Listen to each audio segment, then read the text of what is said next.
meeting of the June 10 Planning Commission to order. And I'll ask Madam Secretary to call the roll, please, to make sure that I have quorum.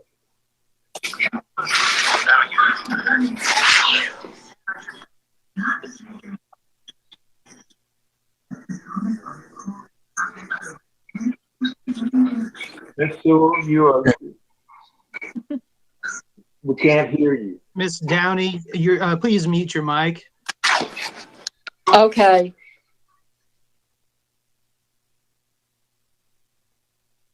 Ms. Sewell, you're still mute. Okay. There you go.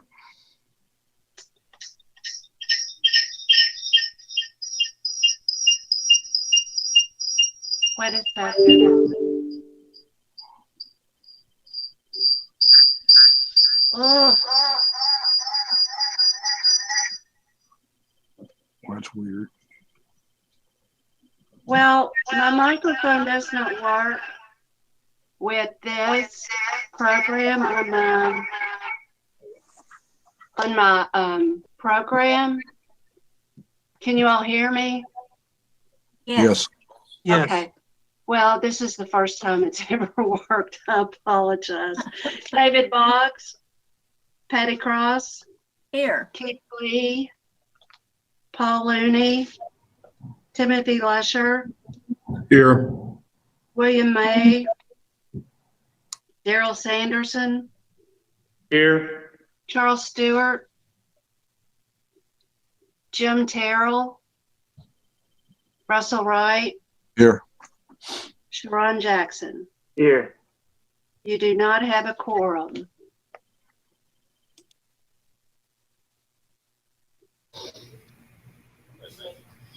Okay.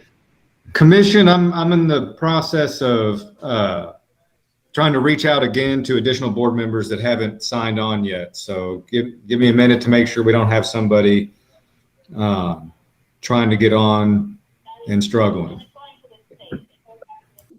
Okay. I did have issues logging on, so maybe there are others with that. Mr. Boggs just arrived. That makes the quorum. In that case, quorum, we can call the meeting to order. Commission members as later on. Sir.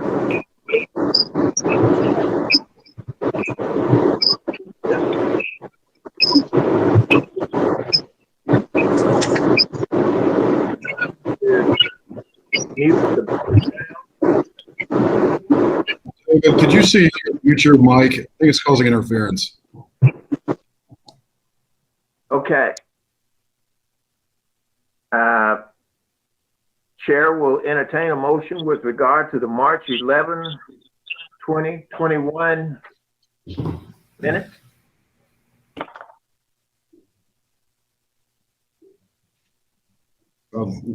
Mr. Chairperson, I'd like to make a motion that we accept the March 20th or 2021 minutes. March 11th, 2021. Second. Moved and properly second.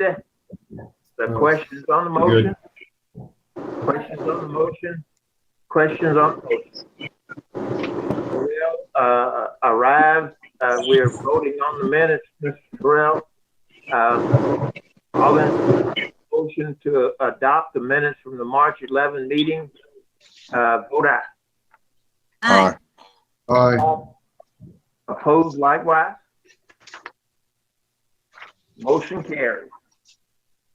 At this point, before we move any further, I neglected to take care of a critical piece of business. You should, members of the commission, you should have received a copy of the bylaws of the Planning Commission. And this is really not a major issue, but one that we must deal with. We have on the agenda 4 public hearings. One of the public hearings can be classified as a business item, but that leaves 3. That makes us in violation of our bylaws, in that our bylaws limit public hearings to 2 per meeting. And quite frankly, what we need is a motion to suspend the rules and do 4 public hearings at tonight's meeting.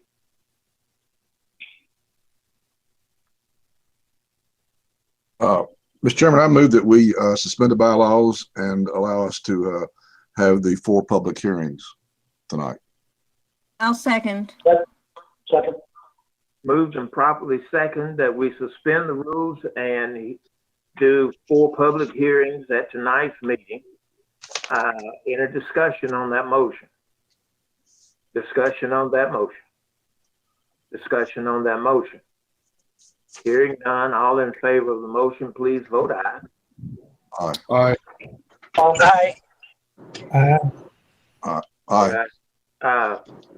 Chairman Jackson, did that also, I read the bylaws when I first got them. Did that also have anything to do with, did the new business come into play on that as far as you can recall was there an issue with that? Or it's just on public hearings, right? It's just public hearings that the planning commission dealt with in that particular section. And Okay. that was because we were at that time exceeding an appropriate time limit for our meetings. And this realigned that process.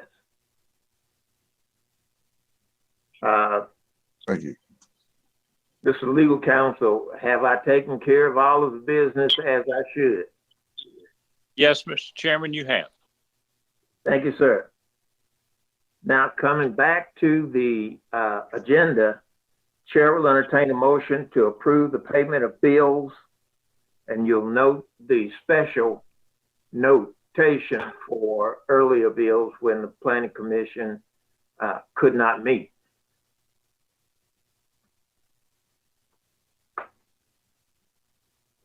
I so move. There's a second. I second.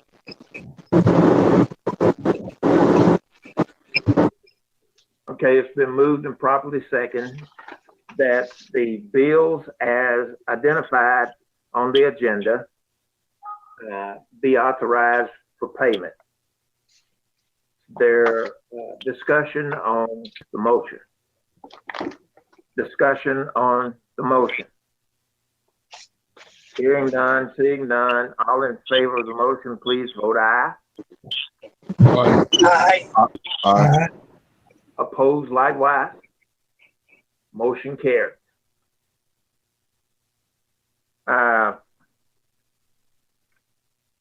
We have on the agenda moved the reports of special committee items to the end of the agenda, and that's permitted. So the first item on our agenda, Madam Secretary, if you will call it, we'll get it underway. Public hearing, James and Martina Glasgow are requesting approval of a zone map amendment from Rural Residential District RR to Agricultural District AG for 18.275 acres of property located at 110 Newman Lane.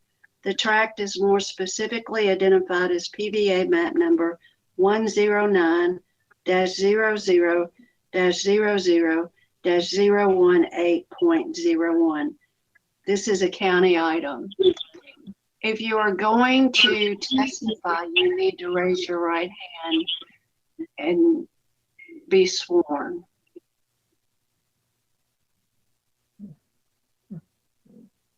Mr. Judah, do you swear to tell the truth, the whole truth, and nothing but the truth, so help you God? I do. Thank you. Mr. Judah, would you state your name for the record, please? Ben Judah. And what is your position with the County of Franklin? I'm the planning supervisor. As the planning supervisor, have you reviewed an application for a zone map amendment of 18.275 acres on Newman Lane? I have. Would you briefly indicate if you have filed your vita with the commission? I have. And based upon your position with Franklin County and your education and training in the area planning, have you produced a staff report? Yes. Would you briefly indicate the considerations in the staff report which you have prepared? Of course. So the subject property is located in the northeast quadrant of the county, not far from the Scott County line. It's surrounded currently by rural residential zones to each side. The back side of the property, the west side, abuts the North Fork of the Elkhorn Creek. In my report, I have made 2 findings of fact. The comprehensive plan, future land use plan designates the property for rural activities. And 2, the AG zone, agricultural zoning district, is an appropriate zone in the rural activity land use designation. Based upon those findings of fact, I am recommending approval of this zone map amendment. I'd like to enter my report into the record, and I'd be happy to answer any questions you may have for me. Mr. Judah, just briefly, did you consideration the comprehensive plan, all of the goals and objectives of this application? I had all positive findings. And are those contained in your staff report? They are. Are there any additions or deletions to that staff report as you have prepared? No, sir. Mr. Chairman, I would move that the staff report be filed testimony into Ordered. At this point, Mr. Judah, would you please, in summary form, inform the commission, just in case everybody did not understand when they read your report, how you arrived at your conclusion and what is your conclusion? Sure. So I did my analysis based upon current land use, surrounding land uses, and the comprehensive plan. And based upon that analysis, I have determined that the zone change is an appropriate classification for that area. The applicant has stated that they would like to maintain rural character, but the primary impetus behind the zone change is to allow for them to have an additional dwelling on site where the current zone would preclude. So that's kind of the reasoning behind this request. And with my recommendation, I recommend it be approved. Does that answer your question, Mr. Jackson? I think it does. One clarification. While the comprehensive plan broad designation is rural activities, are you indicating in your recommendation that the requested zone change is in compliance with the comprehensive plan? Yes. And so are you recommending that that finding be added to the 2 findings that you have displayed in your report? Could you rephrase that? What's the 3rd finding you have? The 3rd finding is that the zone map amendment is in compliance with the comprehensive plan. Yes, I agree with that. Okay. Let me ask if commission members have questions of Mr. Judah.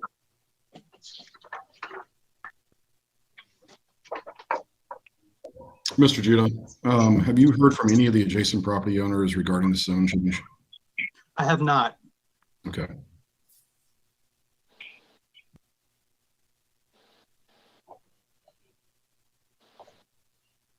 Seeing no other hands, Mr. Judah, were all adjacent property owners notified that in writing that the zone change request had been made? Yes, sir. That was a legal requirement per KRS 100. Okay. But Chairman Jackson, I would like to ask Mr. Judah on goal 5, and I think this has probably come up before and some other, it's in a very limited chance of having a flood there. But the last sentence says, at this time, the applicant does not intend to construct new structures in that flood zone. Okay. Now, what at a given time they decide to put a building there, does that have to come back before us, or does that have to be considered by the planners of Franklin County, or how's that usually work? Do not intend. I mean, if they just intend to put some structures there, would that change your? No, sir. I don't think that a structure being in the flood zone would change my view of this request. But I don't think that the applicant ever intends to do so. They are on this call. It can correct me if I'm wrong, but I don't think that is any intention that they have. And if they were to build in the flood zone, they would be held to the standards that we require for construction in the flood zone. Okay. Thank you. Now, Ben, you didn't answer the front end of that question. And that is, if the applicant do decide to put a structure in the flood zone, does it come back to the planning commission? Is that a staff reviewed and approved item? Yes, sir. That could be a approvable item administratively, unless, of course, you all would to require it come back to you. Mr. Wright, are you okay with that? Yes, I am. And thank you, Mr. Judah. Appreciate that. Okay. You're welcome. Mr. Chairman, if the structure they're talking about building another house, or what structure would that be? The applicant has indicated that they would intend to build a barn type of dwelling. So it'd be a barn, but it would contain livable attributes.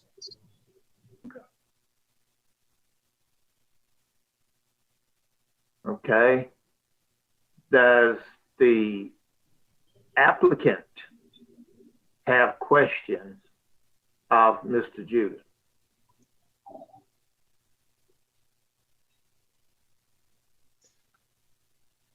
Seeing none, hearing none. Martina is on the call. I have no questions. It's just a one bedroom apartment in the barn, just to clarify. Okay. Does any member of the public that's here have a question of Mr. Judah? Hearing none, seeing none, we would then request that the applicant please make your presentation on this item. Mr. Chairman, Ms. Glasgow needs to be sworn in before she testifies. Go forward. Okay. Ms. Glasgow, do you swear and affirm that the testimony you're about to give is the truth and the whole truth and nothing but the truth, so help you God? Yes. Thank you. I wasn't aware I was going to give a testimony. I'm not sure what is required of me. Madam, there's nothing required of you to indicate that you agree. Staff report, and that's all you need to do. I'm sorry, you're breaking up. All I have to do is what?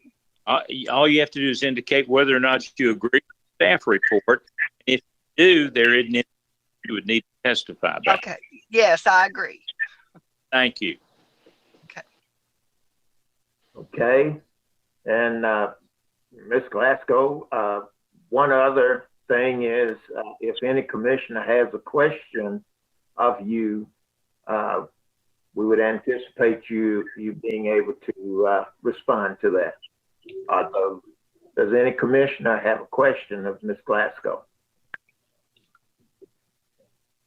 Yes, sir. Mr. Chairman, how bad is the potential flooding in that area?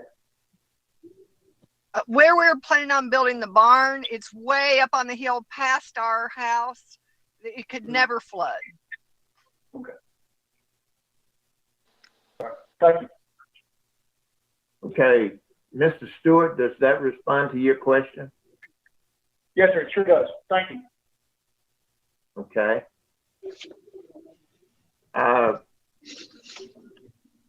Does any other commissioner have a question? If not, does any member of the public have a question of Ms. Glasgow? Hearing none, seeing none. Chair will entertain a motion with regard to the public hearing.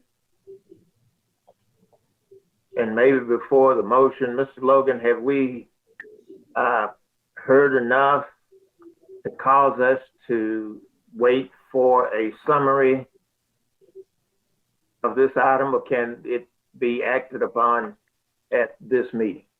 In my opinion, it can be acted upon at the meeting. There was nothing other than the staff that testified, and the applicant agreed.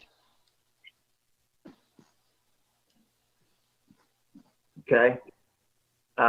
Chair will entertain a motion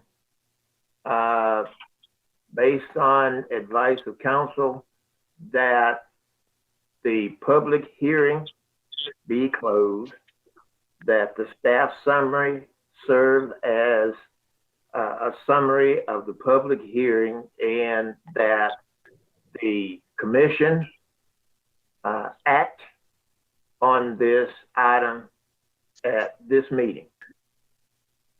So moved. Second. Moved and properly second. Questions on the motion? Questions on the motion? Hearing none, all in favor of the motion, please vote aye. Aye. Aye. Opposed, likewise. Hearing none, motion carries. Chair will entertain findings of fact at this moment. Ms. Cross?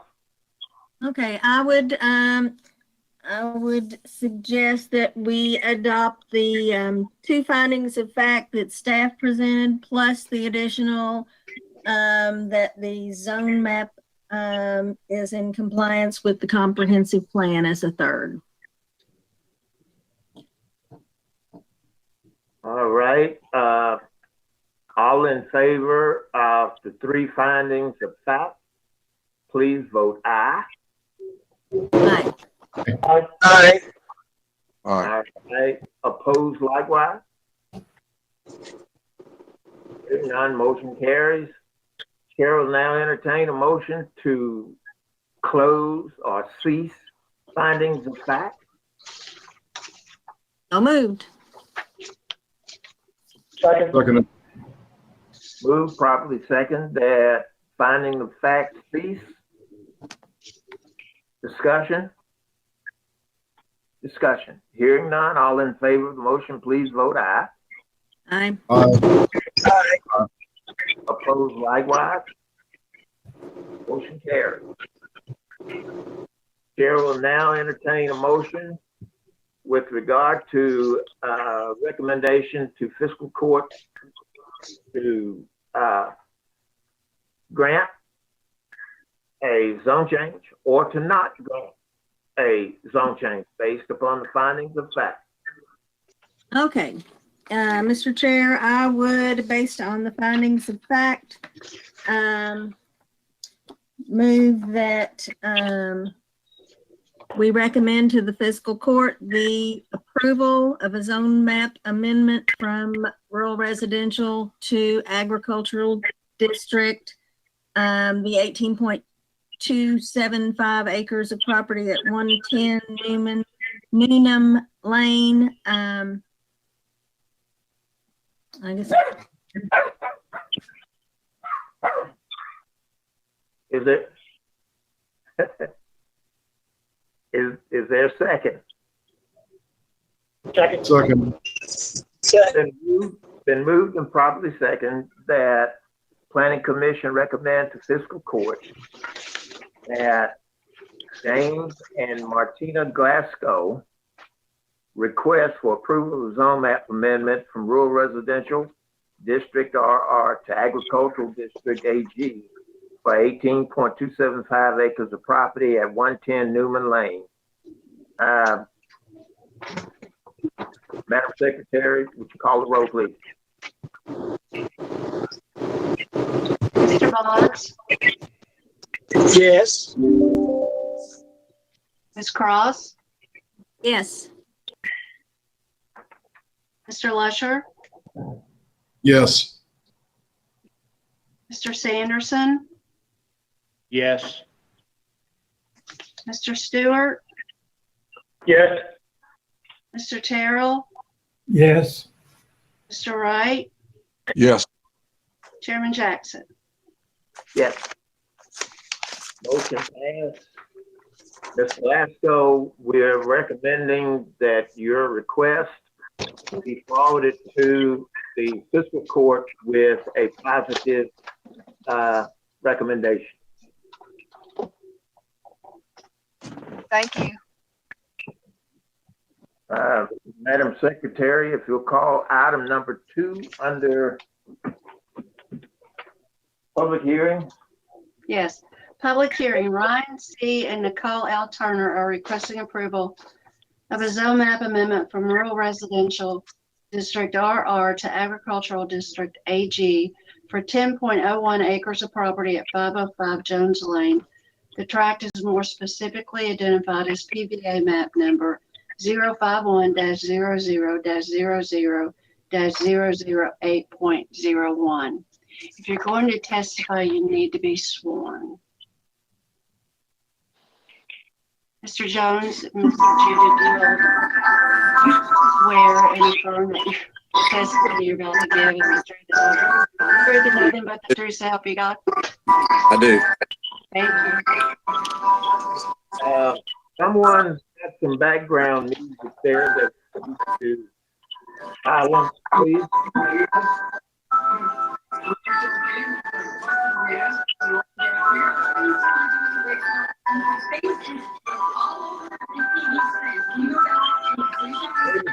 Can you identify the source of?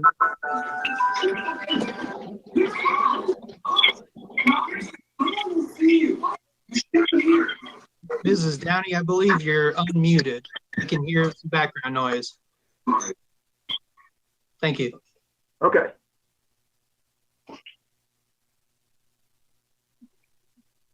So, Ms. Sewell, what did we get accomplished here?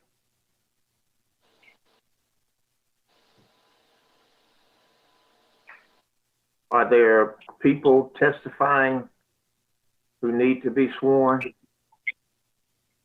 I believe there are some people from the public who would like to speak on this item. Okay. I see Ms. Bradshaw's hand. Has she been sworn, Ms. Sewell? No. Miss Bradshaw, do you swear and affirm that the testimony you'll give tonight is the truth, the whole truth, and nothing but the truth, so help you God? I do. Thank you. Okay, and Mr. Jones is representing the applicant? Yes, sir. Okay. I would like to testify too. Who is I? Sandra Downey.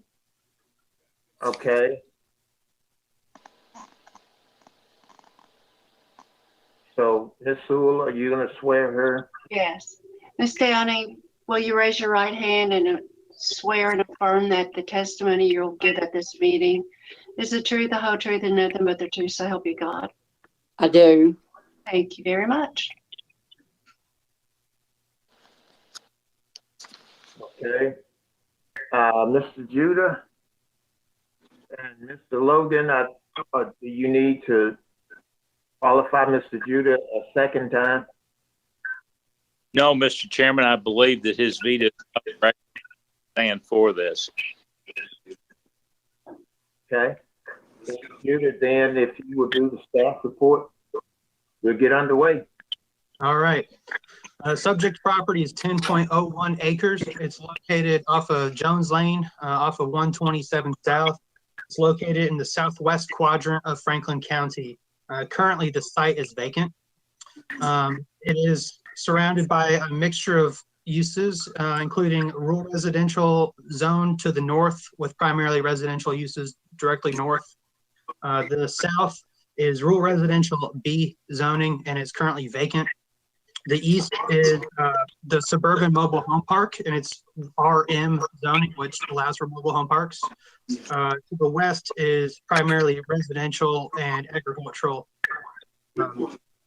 And within my report, I have made two findings of fact. One being the comprehensive plan, future land use plan designate the property for rural activities, and the commercial zone AG district is an appropriate zone for rural activity use designation.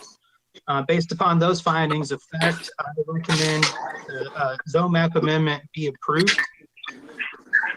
And I'd be happy to enter my report and testimony into the record. And I'll also be happy to answer any questions you may have.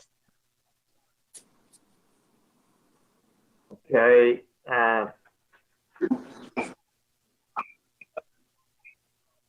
Does any commissioner have a question of Mr. Judah? Mr. Chairman, on the change the zoning to Go ahead. I guess there's two agriculture. Does it have the sewers to take care of for campground? Any needs for that? Where do we stand on that? Was that a question? Was that a question about the sewer connectivity? Correct. So on the northwest corner of this property, there is a sewer manhole, and we will be requiring this development to tie into city sewer. And they can tie in at that point to the city sewers at that point, correct? That is where they can tie into. Thank you.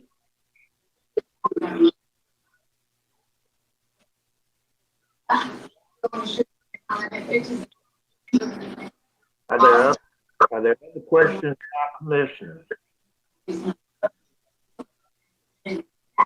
That's all we're doing, commissioners, at the moment.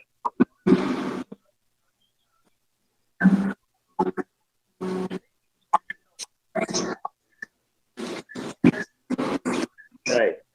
Now, Mr. Judah, it's not clear in the report the possible change from RA to ag.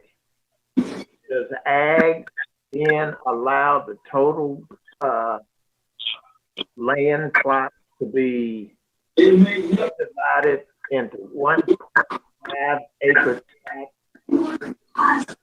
for the RV park, or would that require that there's somebody in the background that has the system unmuted? Please mute your system. Thank you. Or does the 10 acres have to be divided into 5 acre plots? No, sir. And for this proposed development, they are not intending to further subdivide the land. So they're going to use the 1.5 acre requirement to establish the RV park.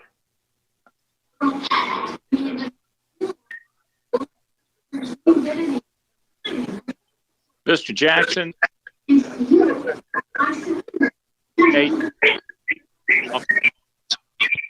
And it is interfering with the hearing.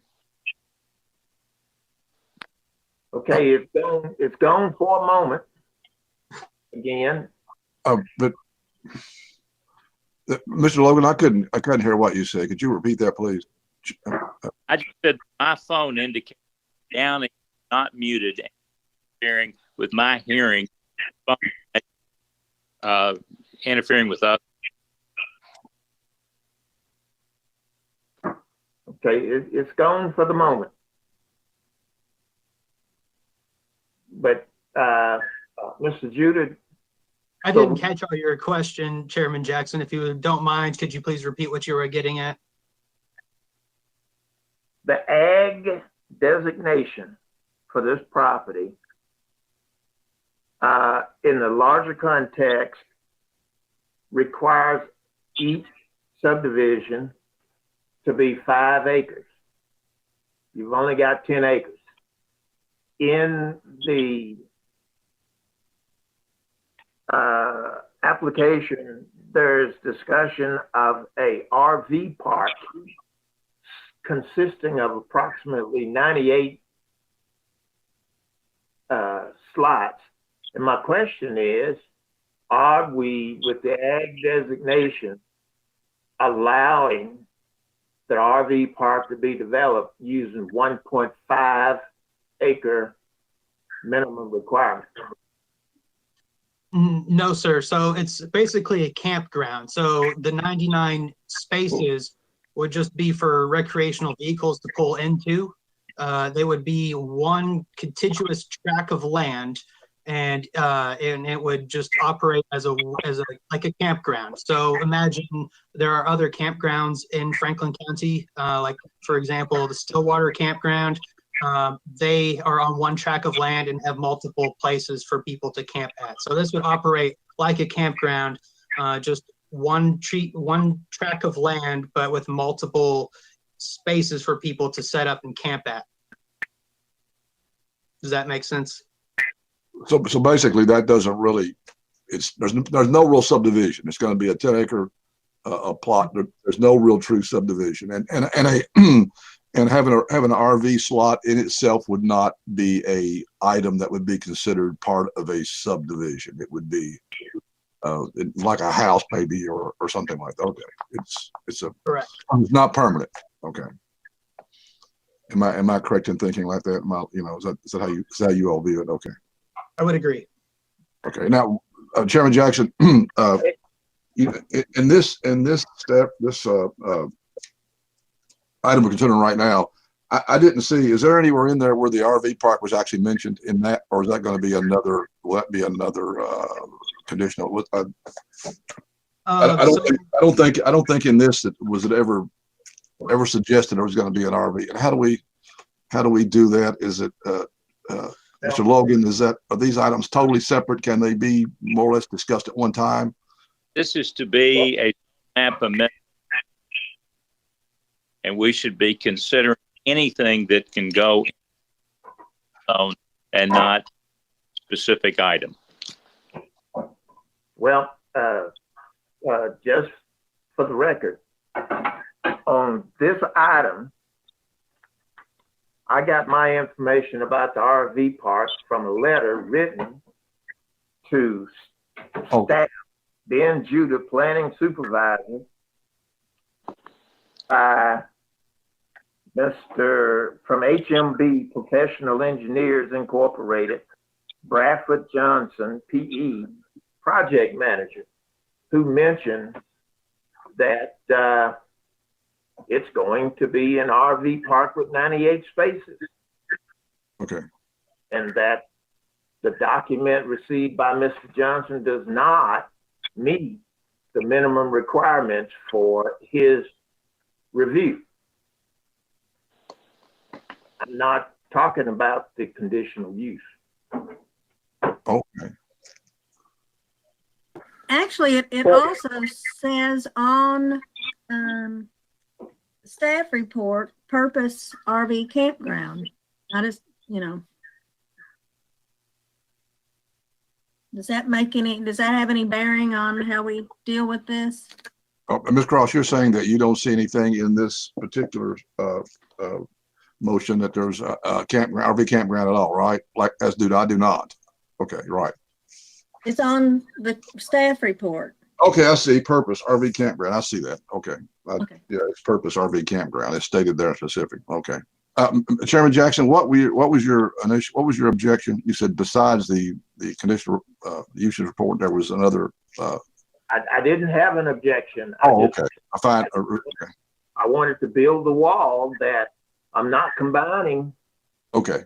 Conditional use with the map amendment. Okay. I get it. Mr. Chairman, I can see that reading the report that agriculture is certainly appropriate part of the comprehensive plan. Like what you were saying, I kind of want in reading, the ag district generally permits raising agricultural crops, livestock, forestry, hunting, game preserves. I mean, is having an RV park, is that appropriate? Having that in agricultural district? Should it be in another, zoning classification? Yeah, I'd be happy to answer that. So almost all of the outdoor recreational type of activities in Franklin County, according to the Franklin County land use table, are permitted conditionally in the agricultural zone. So camps and campgrounds specifically are listed in the Franklin County land use table as a conditional use in the agricultural zone. So we've classified this potential use as an RV campground as a conditional, would fall under that conditional use in the ag zone. And conditional use, I mean, the planning commission would have to go to the planning commission to approve that, or what would the condition to approve that be? So there is another item on tonight's agenda, further down on the agenda, to consider the conditional use, and I have prepared a report for that as well. Chairman Jackson, tell me if I'm bleeding over in the conditional use issue here, but would there be any kind of demarcation, Mr. Judah, between that RV and that trailer park next to it? Is there going to be a distinct division? Am I out of my lane here on this one? Or is that going to be something reserved for the conditional use? I know we don't want to mix them, but they seem to be so much linked. I mean, it's an RV. Yes, I see what you're saying, and I think that would be more along the lines of the conditional use. Okay, thank you. Thank you, Chairman. Okay. Is there any other questions by commissioners? If not, does the applicant have a question of staff? No, sir. We don't have any questions of Mr. Judah this time. Ms. Bradshaw, do you have a question of staff?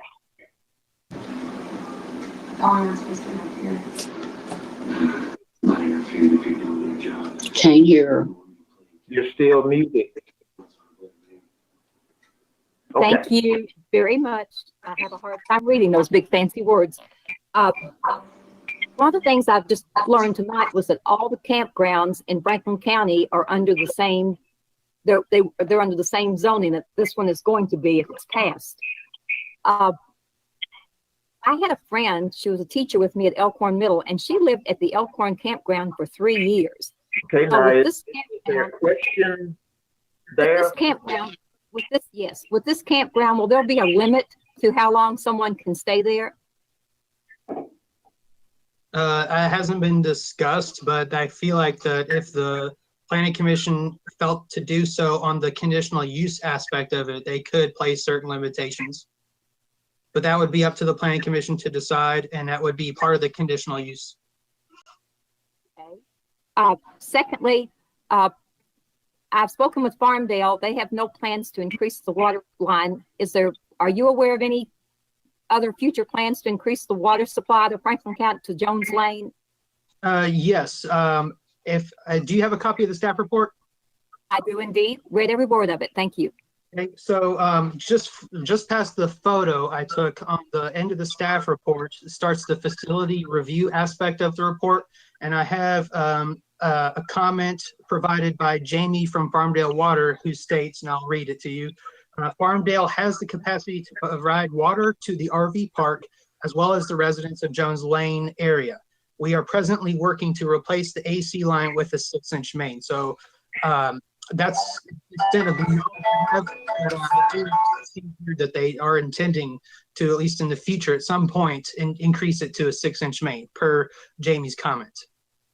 Okay, when I spoke with Farmdale, they had no timeline at all. And right now, I can run a dishwasher or a washing machine, but not both. So, and we've had 2 water breaks in the last month. So I was curious if Farmdale was going to be improving the water. Another question I have, is the RV camp going to provide any place for children to play inside the campground? I'd be happy to let the applicant answer that, but that would be more of a conditional use aspect of it as well. Mr. Logan? You're talking about a zone map amendment here, not a conditional use. If we don't keep this straight, it's awfully difficult to untangle it later. So I would request he cut out there, but he's basically saying you can bring that up on the conditional use side of things. Yes, thank you. I'm sorry, I didn't understand any of that. So it would be 2 separate items. So your question is more privy to the conditional use aspect as opposed to the zone change. So you can save it for the upcoming item. Okay, let's go back into traffic. Okay, with the traffic, I read the traffic report and it spoke of 140 additional vehicles. Right now, a car and the school bus cannot pass at the same time. RV and a car cannot pass at the same time. Just a moment to fresh out. Miss Downing, you would Yes. please mute your Okay. please. Thank you. Now go. When I read the traffic report, it stated that it was satisfactory for the proposed 140 additional vehicle passes. Currently, a school bus and a car cannot pass. An RV and a car cannot pass. If the road can be widened any, that would help. But right now, someone has to go to a ditch. And I was curious how that report was reached, how that decision was reached, because the ones of us who live here, we can't get by an RV without going to the ditch. Well, I did reach out to the Planning Commission's traffic engineer. As you go to the following page after the water comment, there is a comment prepared by Brad Johnson, engineering for HMB, who provides traffic engineering services to the Planning Commission. I'll let his comment stand. And I did read his comments, but he doesn't live on Jones Lane. But thank you. I read that several times. Appreciate it. It's still going to be difficult. And you're not an engineer. No, Okay. I'm not an engineer. I just happen to live on Jones Lane, and I've Wait. lived here for 70 years. But thank you for that comment. Thank you. We want your, but not on. That's the inappropriate. mission. I don't know. We need to make I'm them. sorry. We need to make them at the time that we're having a conditional use discussion. And that would be what kind of entrance you have, what kind of traffic is coming in, those kind of things in. I'm just trying to keep it on track. Okay, this is what you guys do. For the ones of us who are just citizens, we don't know these rules, okay? So I see a couple of familiar faces, and some of them can vouch for me that I'm an intelligent person, but I don't know what the rules are between these different meetings, because I I've never been second on that. zoning. I've never been on a zoning thing, okay? So, Mr. Jackson, speak up for me saying I'm a smart person, okay? I second that. Is It's a there, public hearing. It's for everyone. And if we have questions, we have a right to ask them. in If they're not that asked properly, if you would please, thank you, sir. Miss Downey. Yes. Do you have a question? Well, I'm not, I know some stuff. I'm not an attorney or anything. But agriculture, your all's definition on the zoning, this doesn't fall in agriculture at all. Well, ma'am, that it's if your comment or question is whether or not the request for agricultural designation is appropriate, I think Mr. Junior can answer that question. But beyond that, I'm not sure that your question can be answered or your comment can be responded to.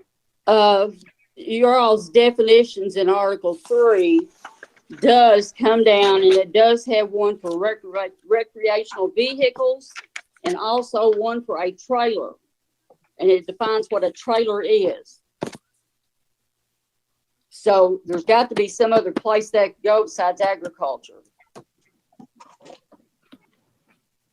And I'm just going to make a comment. No, ma'am, don't make a comment yet. Okay. There's an appropriate spot for you to make. Okay. If this is just for you to ask a question of staff regarding the stuff that they said or they wrote. I'm just going by your all zoning regulations. Okay, well. And it's got districts established. The very first thing is the agriculture district. But then you come on down here to a mobile home, and that's a different category. That's not under agriculture. But again, what's your question? It seems to me like you're trying to reclassify some land, and that's not what it's going to be used for. Agriculture does not say anything about anything like that's what I'm saying. You're reading the definition sections. So that's the definition of agriculture and zoning. So yes, you are correct. That is the definition of agricultural land use, but we're not talking about the definition of land use. Well, it looks to me like it spells out what agriculture is to be used for. The uses are listed in the Franklin County land use table. That's just a definition, like a dictionary. It's a dictionary section for the code for the use, so we can understand different portions of the code and how it relates. I have another question, and I don't know if this is the time to ask it. It seems like there's anything we ask about, nobody knows the answer. And I just feel like it's going to bring our value of our property down. You know, right now, we've got a lot of people that lives back here, and other than that trailer park, and I don't know how long it's been there, everything else is residential. There's only 2 pieces of property back here that's rented. Everything else everybody owns, and a lot of us are retired. But Ms. Downey, again, you are making a statement. We want you to ask a question. If you have, let me ask you. There will be a point at which you can make your statement. Let me ask you this: has anybody thought about if an RV or a truck pulling a camper misses the campground where you turn in, there's no place back here for them to turn around? Okay, but whether you do or don't change the zone map has nothing to do with whether or not there's a turnaround. All right. What happens after this meeting takes place? What's the next step? I mean, do you go to fiscal court, or if it's approved? The planning commission's recommendation would be sent to fiscal court, yes. Okay. But if you hold on, there'll be a spot at which you can make a statement. Okay. If I'm wrong to ask you this, you can tell me. Is it the actual owner that's requesting this zone change? The zone change is being requested by Ryan C. and Nicole Turner. Is that who owns the land now? Let me check. Mr. Jones might be able to answer this question. Certainly, Mr. and Ms. Turner are the owners of the property. Yeah, I see that here now. Yeah, I have a PVA statement from them showing them as the owner. Okay.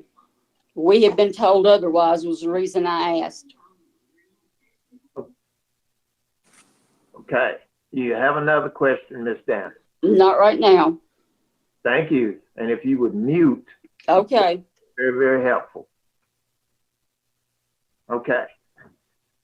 Does any other member of the public have a question of staff? Hearing none, seeing none. Mr. Jones? Yes, sir. If you would make your presentation, please. Chairman Jackson, members of the commission, my name is Charlie Jones. I represent the applicants today. We have reviewed staff report and the recommendations of staff and would have nothing further to add and agree with the staff report. Great. Does any commissioner have questions of Mr. Jones?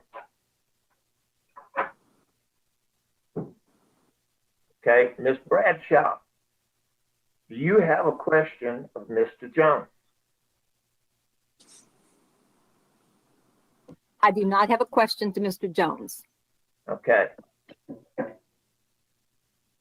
Ms. Downey, do you have a question of Mr. Jones? No, I don't. Okay, thank you. Does any other member of the public have a question of Mr. Jones? Seeing none. Ms. Sewell, would you please call the first member of the public who wished to speak? That's on your list. Ms. Bradshaw. Is this the place where I get to ask questions? No, ma'am. make This is where you make whatever statements you would like to make as it relates to the zone change. Okay, I'm sure if I do it wrong, you'll stop me. Okay.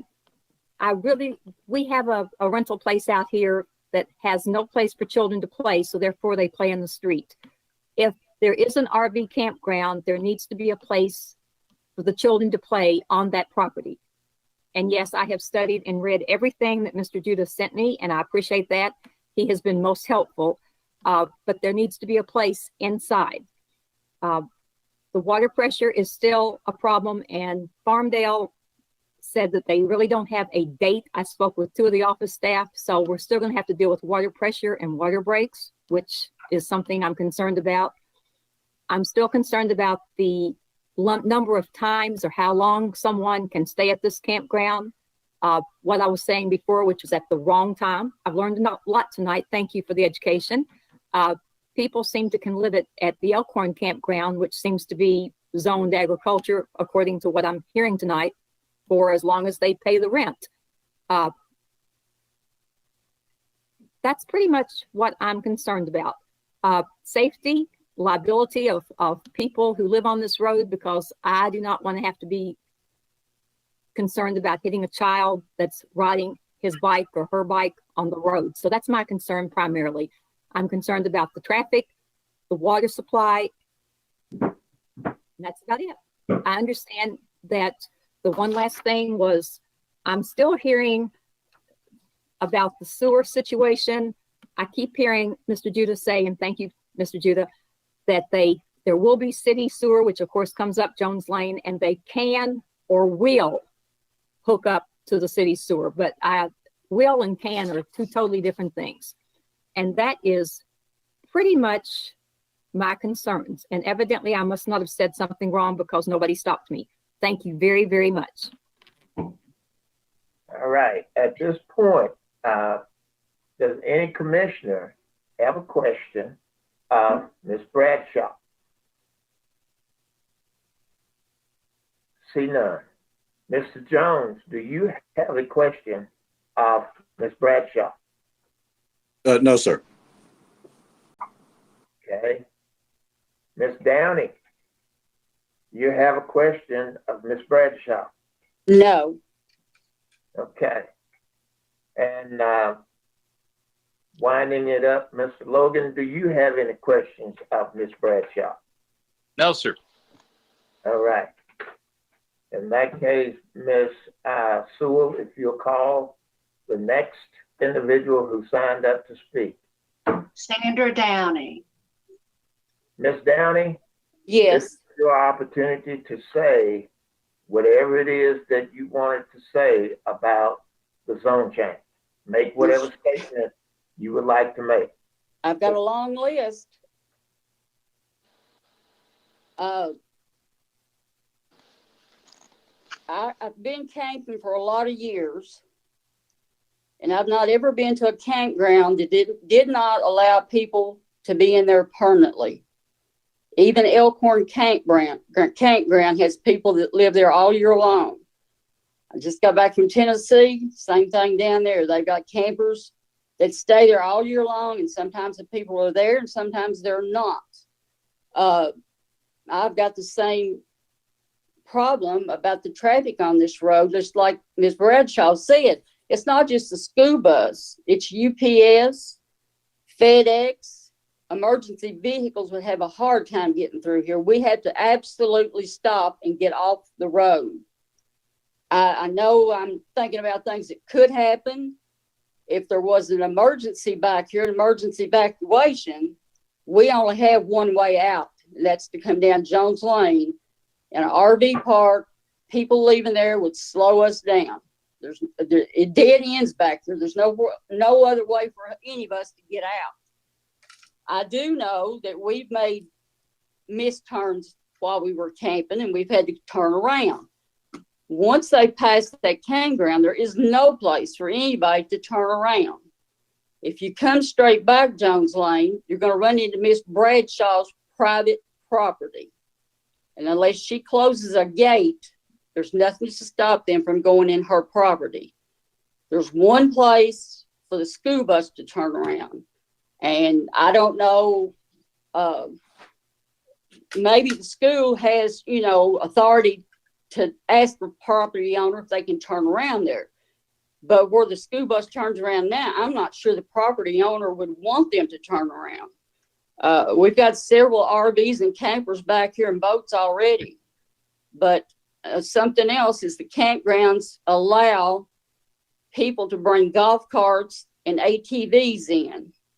And it seems to be getting worse. And there's no way, I don't think, that they can guarantee any of us that the children wouldn't be in the road, they wouldn't be riding golf carts up and down, or ATVs. Something else has been said to me, and I can't find out. There's a question that there's some wetlands back Jones Lane. And if there is, somebody needs to investigate that. When you're pulling a vehicle or driving an RV, you've got gas and diesel. You're taking a chance on that leaking. At the end of Jones Lane, where you come out on 127, we've got 2 lanes to go across to go to Frankfort. We have to try to go to the middle between traffic going from Frankfort and Lawrenceburg. In our motorhome, we're towing a vehicle. We cannot go to that middle and wait for a clearance from Lawrenceburg. We have to wait till there's a clearance from both sides before we can go across. People almost run over you when you go to turn in down here. I wish there'd be a turning lane. If this comes in, I would say they're probably going to have to put up a stoplight. Like I said, everybody around here, it's all residential. That trailer park or mobile home park's been there for years. My opinion is, or I'm asking, if the campground flops, can he turn it into another mobile home park? And there is no vegetation on that land. They bulldozed everything that was in there down. There's no trees, no nothing. And people at campgrounds, you've got some that's okay, but you got some that drink. They run out of beer or whatever, and they're going to decide they're going to go get some more, or they got a visitor that's been drinking. You're taking a chance on somebody drinking and driving and hitting somebody down here, even a child. Okay. Right now, Ms. Dunn, yeah. Ms. Jenna, may I interrupt you for just one moment? Yes. Now, your commentary is supposed to be about whether or not there should be a zone map amendment. And I don't know if you read the requirements for a zone map amendment or not. But if you didn't, let me read it to you right quick, and then okay, you can adjust your comments based on what you hear. Okay. There are two things that we have to look at to determine whether or not there's a zone map amendment. One, that the existing zoning classification given to the property is inappropriate, and that the proposed zoning classification is appropriate. That's one. The second one is that there have been major changes of an economic, physical, or social nature within the area involved, which were not anticipated in the adopted comprehensive plan, and which have substantially altered the basic character of such area. And permit me one more statement. The things that you're talking about really apply to the next item down, as opposed to those two things that I read to you. And I don't want you to finish up and then be surprised that what you say or what you have said doesn't have a place in the conversation where planning commission members are debating whether or not the request is appropriate or is not appropriate. It's just that what you're saying is appropriate under a different item as opposed to the one now that we're talking about. And you can adjust your commentary based on what I'm saying to you, please. See, I tried to bring this up a little bit earlier when Mr. Judah was speaking, and that's what I was looking at is No, how but has it changed? But Ms. Downey, what I'm saying to you is that what you're saying is appropriate later when another agenda item comes along, as opposed to the agenda item that we're dealing with right now. I'm talking about what you just read about if it was inappropriate or improperly zoned the way it was zoned the first time. I do not, the other second one about the economy, I don't understand what you saying it'll bring in more money, or if it's a campground?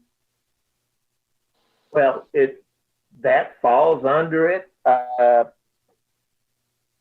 If something physically has been put there that wasn't there, or any of those kinds of things that you can tie back to the request for zone change is appropriate. But if you can't tie it back, then it just doesn't fit the profile. And so we get to jump over what you're saying and go to something else, as opposed to having your comments taken under consideration in the conversation. That's all. I'm just advising you that you need to focus your comments. That's what I'm trying to do now. Is what you just read that had two parts. Was it inappropriately zoned when the man bought it? I mean, it's rural residential. That's what I'm saying. It was split into 4 lots for building. It was rural, and that's all I'm saying is it, the thing says, is it inappropriate or improper is what I'm asking. Ms. That's what, Down. we're talking about the, what? Ms. Down, what Mr. Jackson's trying to say is this is time for you to give your testimony and your statement. If you're trying to ask why something else was done, that was when someone else testified and you had crossed. Now it's time for you to tell what you want the commission to consider. That's what he's trying to say. Okay. I still don't think you understand what he just read about the zoning. It says, is it this not the right time to ask that? Was it improperly zoned? This is not a time to ask. This is a time for you to testify. Okay. I'm not for it. I'm retired. Most of us back here are. And no, ma'am. If you want to testify that you don't believe there's anything that changed or that nothing has changed, please go ahead and give that testimony. But it's not a question. It's got to be testimony. All right? Well, I know if I say something, you're going to say I'm not saying the right thing. Well, let's try it. I'm just saying, I don't understand agriculture. And this specifically on page 8 says, was there a reason that it's being rezoned? Was it inappropriately zoned to begin with? What I'm asking. That you're asking a question. Please give your testimony. Okay, I'm just saying I don't agree with it being rezoned to agriculture. Thank you, ma'am. Uh-huh. Does any commission member have a question of Ms. Downey? Mr. Jones, do you have a question of Ms. Downey? No, sir. No questions, Ms. Downing. Ms. Bradshaw?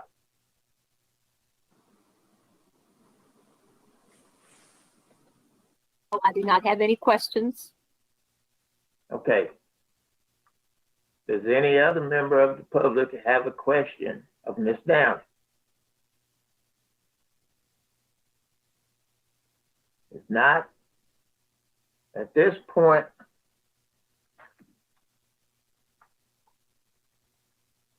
the chair will entertain a motion regarding the public hearing. Mr. Jackson, are there other people that are here to give testimony? I thought I heard some comments earlier.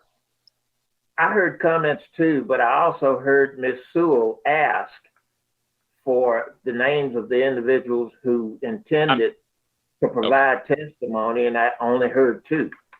I'm sorry. I was just trying to make sure everybody got their statement in. And I think you're right. Let me ask that question. Is there any other member of the public who happened to be on this Zoom meeting who wished to testify for or against the request?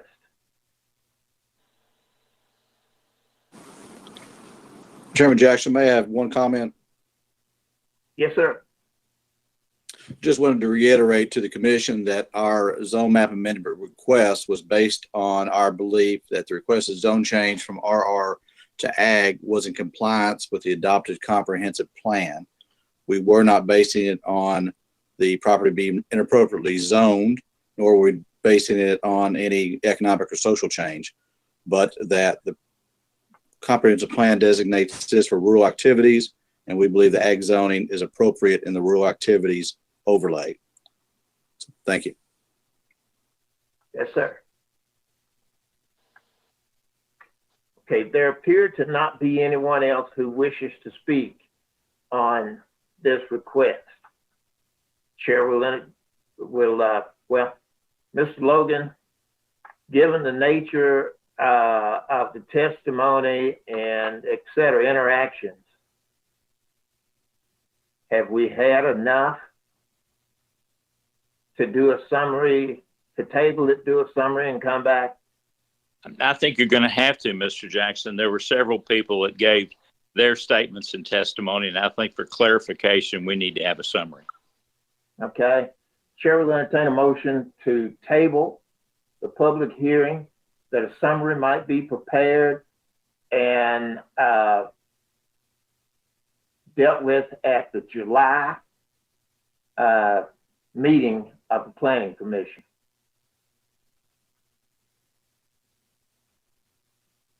So moved. Second, Got a motion by Patty Cross, second. and Ms. Cross on second. Please. Is there discussion on the motion? Discussion on the motion. Excuse me, Chairman Jackson, who made the motion? Russell, right. Thank you. And Ms. Cross, second. Thank you. Is there a discussion on the motion? Discussion on the motion? Discussion on the motion? Not, would the secretary please call the roll? Chairman Jackson, I don't think, did you say I made the I didn't make the just for the record, you said Russell Wright. I don't think. Actually, it was Tim Luck. I did. Yeah. Sorry, Russ. It was actually, Vicky, it was actually me. Okay, David Boggs, you made the motion? No, it was Tim. Tim Lusher did, Chairman Jackson. Okay. I apologize. My apology. All right. Thank you. Mr. Chairman, Mr. Chairman, can I ask you a question before we vote? Has the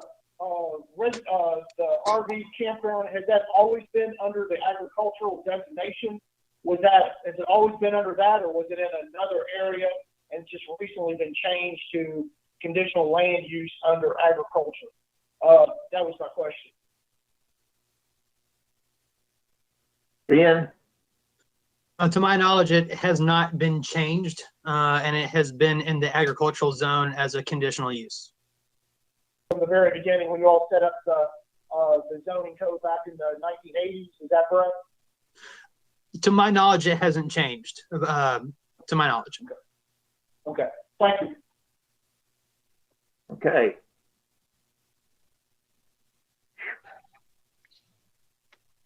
Mr. Boggs?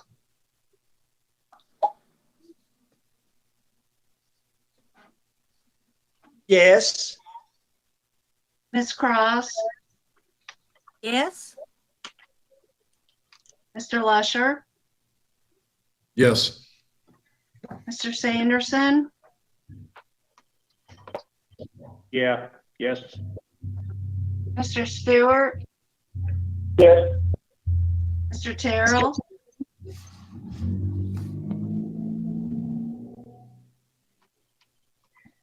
Mr. Terrell? Mr. Wright? Yes. Chairman Jackson? Yes.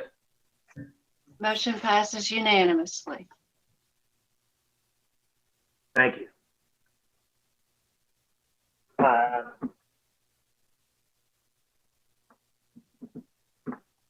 So, Mr. Jones, you're delayed until the July meeting. I understand, sir. Madam Secretary, would you call item 3? Public hearing. KT Holdings LLC is requesting approval of a zone map amendment from Rural Residential A District, RA, to Agricultural District, AG, for 50.0597 acres of property on Hickman Hill Road. The property is more specifically identified as PVA map number 104-00-005.00. This is a county item.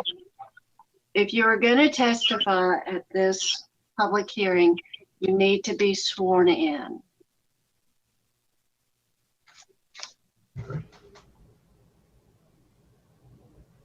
Okay. Everyone who wishes to speak on this particular project, please make it known so that the secretary can get your name and et cetera, and you can be sworn in. Okay, Janice Westland, Preston Cecil,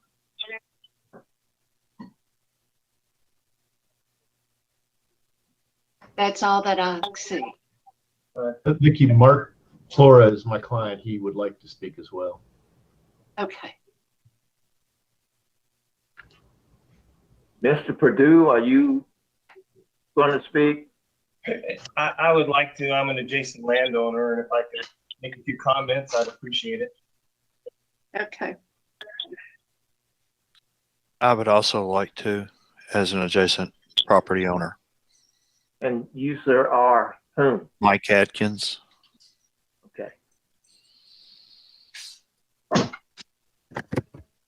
Okay.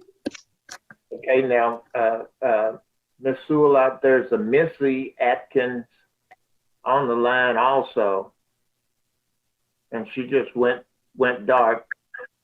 Missy, are you asking to speak? No, sir. I will let my husband speak for me. Thank you. Okay. Okay.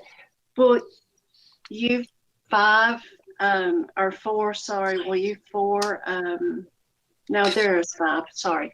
Will you five please raise your hands and swear and affirm that the testimony you're about to give is the truth, the whole truth, and nothing but the truth, so help you God? I do. Thank you. I do. Thank you. I do. Mr. Logan? I'd hate to bring this up, but I can't see all the folks that are there. We have under new business what we've indicated people could talk about on conditional use. Obviously, we're not going to be hearing a conditional use when we have not made a determination on the zone map amendment of the last item. Okay, well, I think that when we get to new business, can we just open it up, table it until July? No, I mean, you could do that, but I think I'll let the folks, if there are people at it, that will, right. So I'm just trying to save some time of individuals that might be hanging around after a public hearing. And like in fact, I don't know whether the individuals from the hearing stayed or not. Okay, you were breaking up a little bit, Mr. Logan, but I think I can paraphrase what you stated. For anyone who is here to participate in the Planning Commission's discussion of the conditional use permit, the fact that we tabled the public hearing and did not make a determination regarding a recommendation to fiscal court, the commission cannot have or hear the conditional use permit, and it would likely be moved until the July meeting. So if you're there to talk about the conditional use, it won't be tonight. It will more than likely be July, but you're welcome to stay. May I ask a question, Mr. Chairman? Yes. Mr. Chairman, it's certainly it's up to the commission, but I assumed that we could still hear the conditional use permit and not take a vote and pass it to the next meeting, similar to if the zone change had occurred tonight and the commission had made a recommendation of approval, the zone change still would not have occurred because that's go to fiscal court, and the conditional use is voted on, conditioned on the zone change going through. So I just, maybe I wrongly, but I assume we could still hear the conditional use permit and it just not be voted on until the next meeting. Mr. Chairman, I recommend not, because if this is not amended, there will be. Well, if we take this under advisement and when we get to new business, we just make a motion and either we hear it or we pass it on to July. And that way we can get this one underway. Yes, sir. Thank you for your indulgence, Mr. Logan and Mr. Jones. Where were we, Madam Secretary?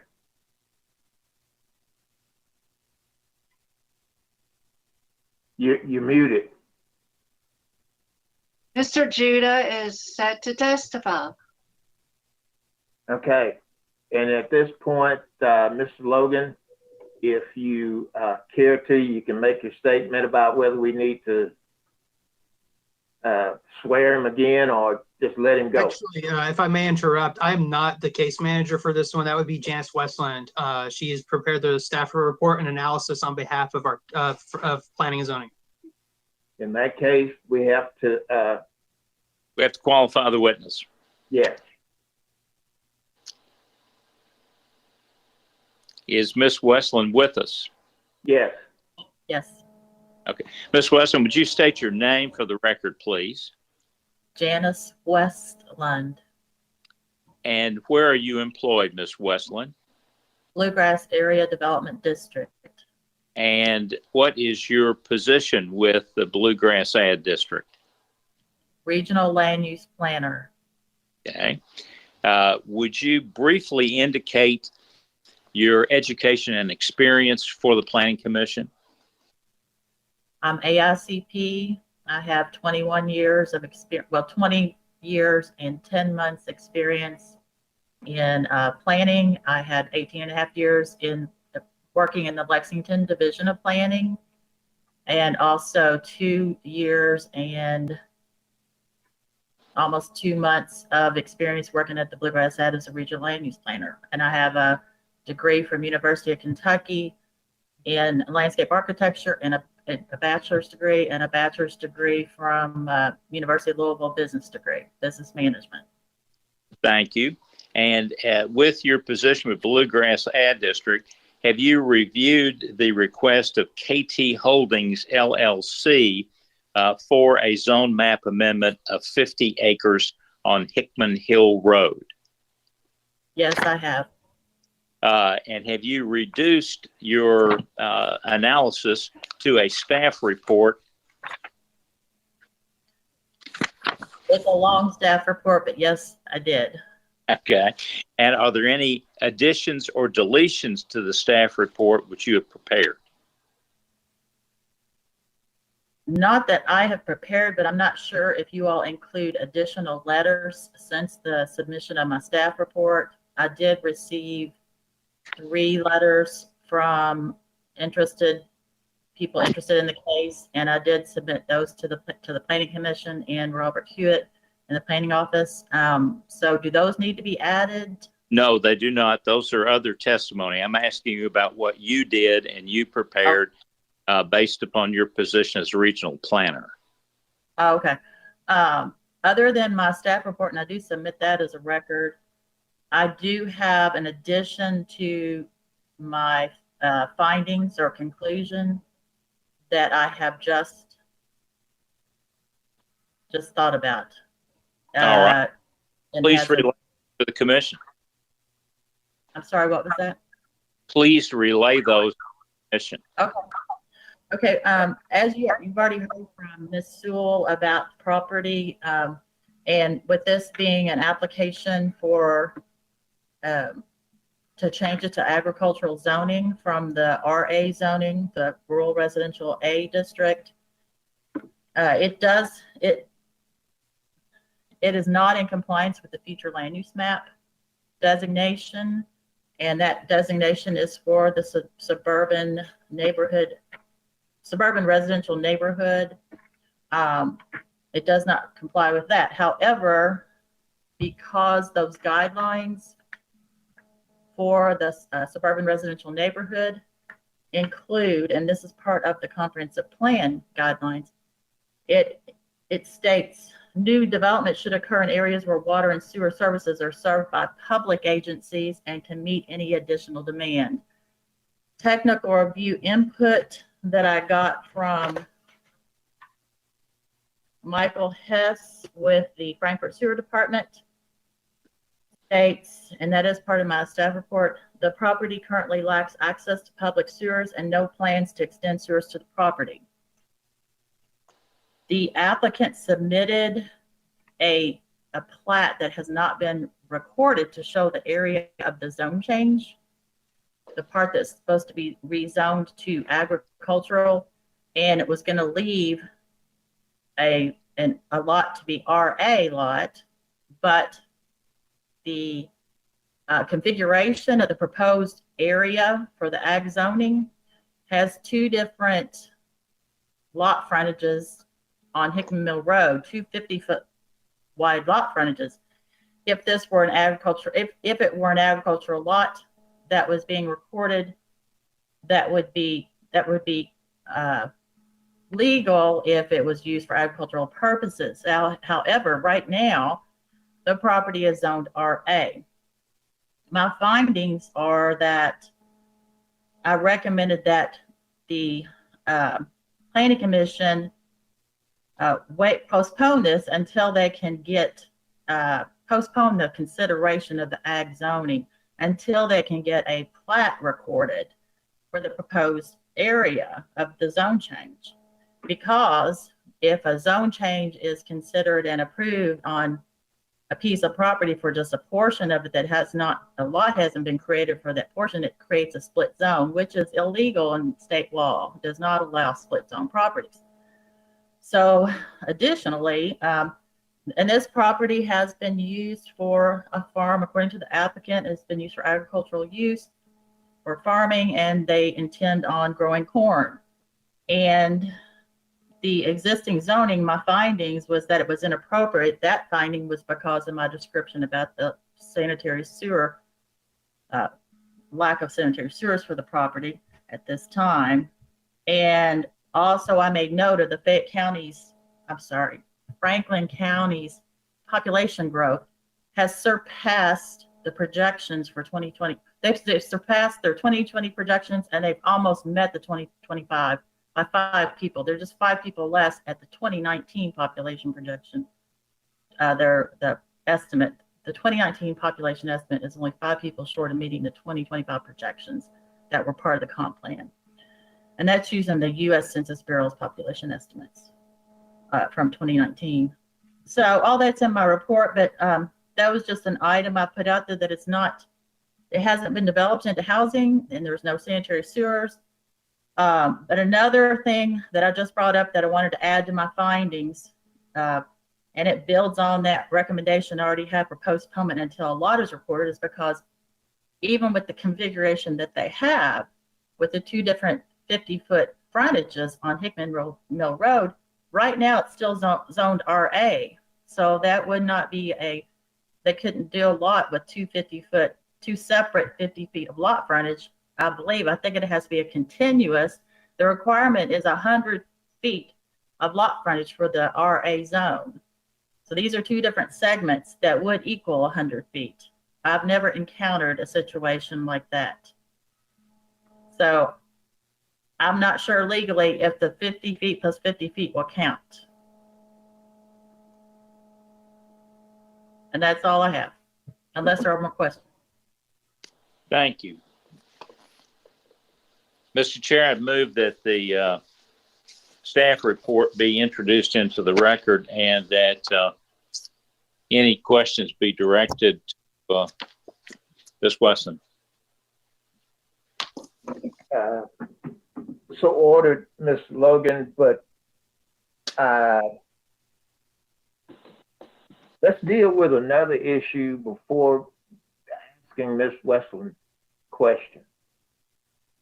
She noted that there were some illegal things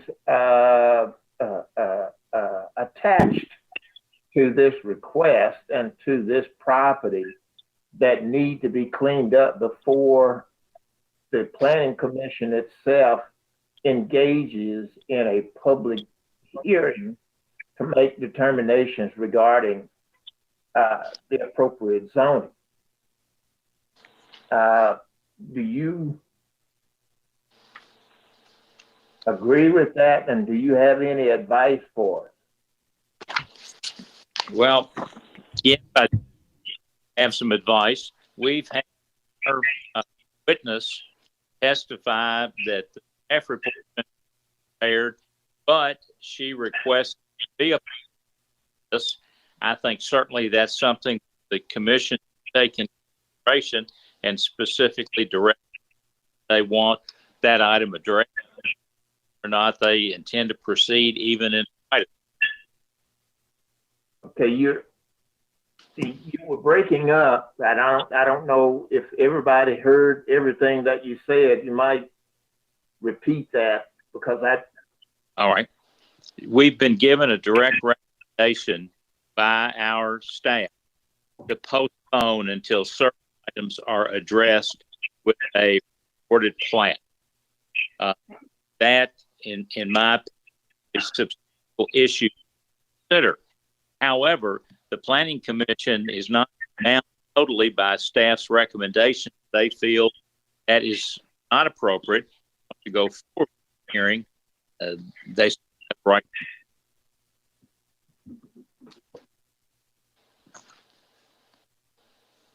Okay, commission members, before we begin to question staff, it seems that a critical question has to be answered by us, and that is, are we comfortable, given legal advice, moving forward with a public hearing on an issue that may pose legal concerns for us?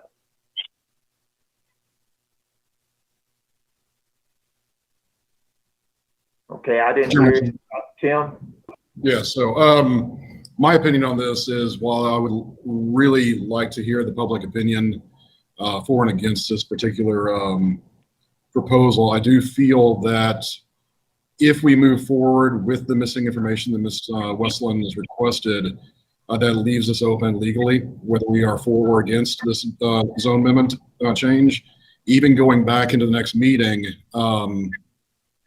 I just feel there's an opportunity, as obviously there's some passion on both sides, as we've seen by the letters, that I don't believe we'd be doing our due diligence without having our ducks in a row, everything tied up neatly, so that we can make a not so binding by the fiscal court, but at least a recommendation to the fiscal court. Personal opinion. That's what we need. Other commissioners? I agree. I agree. Yeah, I agree with Mr. Same word. In that case, the chair supports those positions. I believe that we need to have a clean set of documents before moving forward with a public hearing. And at this point, rather than moving forward, Chair will entertain a motion. Ms. Logan, can we just table it?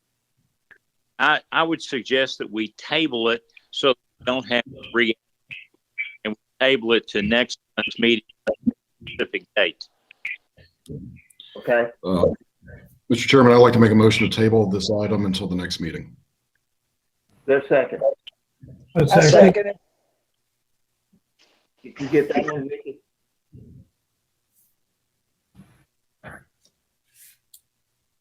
Okay. Moved and properly second that the item be tabled until the next meeting due to the lack of proper documentation to support a public hearing. Chairman Jackson, Yes. you might want, I don't want to interfere, but you might want to make sure that staff can have everything prepared for next meeting. Have all of these issues straightened out before, by doing it by tabling it to the next meeting. So, Ms. Sewell, I'd like to make an amendment to my motion to postpone the meeting until all questions relating to this agenda item have been addressed adequately by the staff, whether it be next meeting or a subsequent meeting. Thank you. All right, that's fine, but we need to do that, okay? Because we can only table specific time with Okay. notice. Okay. Okay. Tim, is that incorporated in your motion? Yes, it is. Okay, is the second okay with that? Yes, I'm fine. Yes. Okay, moved and properly second. Any further discussion? Being none, Madam Secretary, please call the roll. Mr. Boggs, Yes. Ms. Cross, Yes. Mr. Lusher, Yes. Mr. Sanderson, Yes. Mr. Stewart, Yes. Mr. Terrell, Mr. Terrell, Yes. Mr. Wright, Yes. Chairman Jackson. Yes. It's unanimous. Okay, motion passes. And Mr. Tracy, your item has been tabled until the items that were enunciated has been addressed.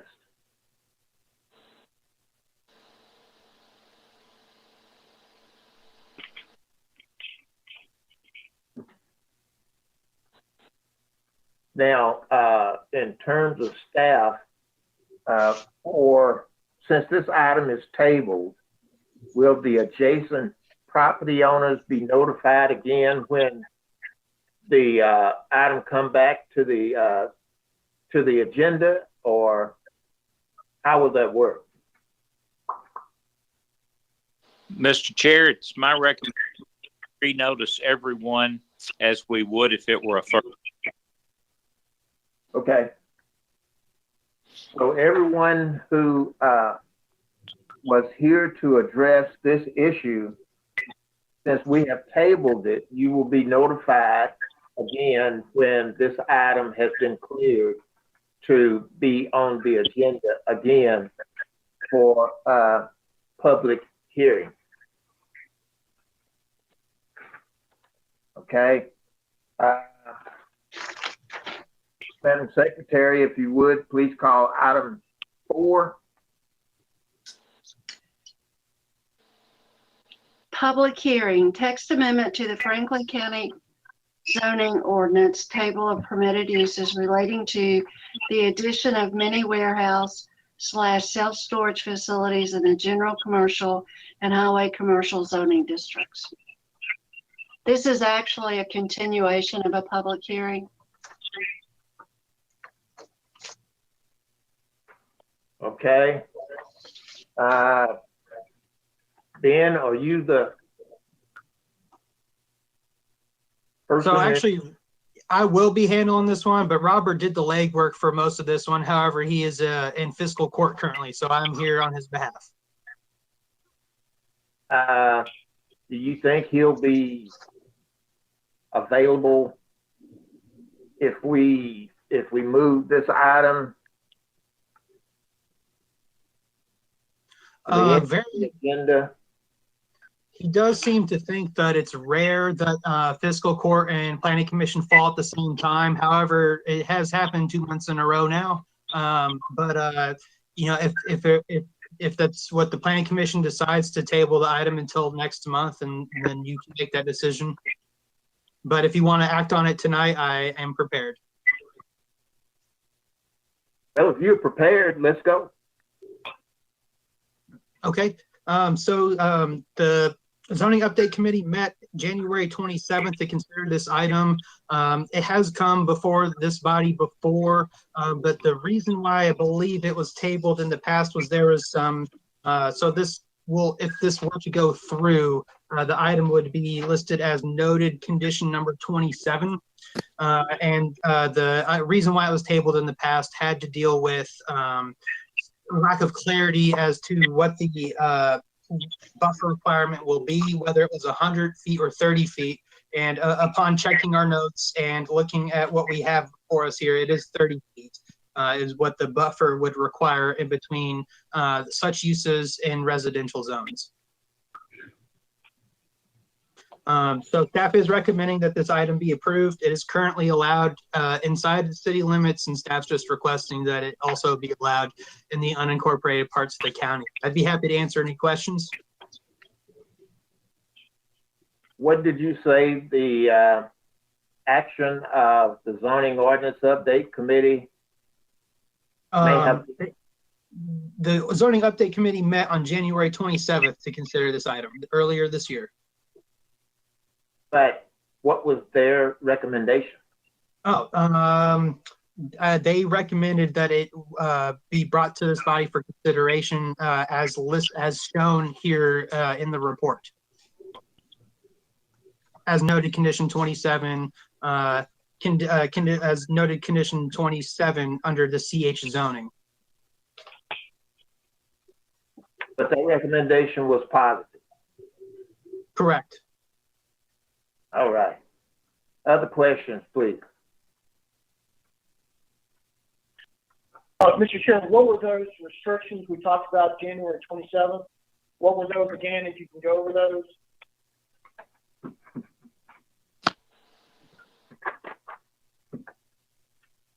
The discussion on January 27th, how did that go?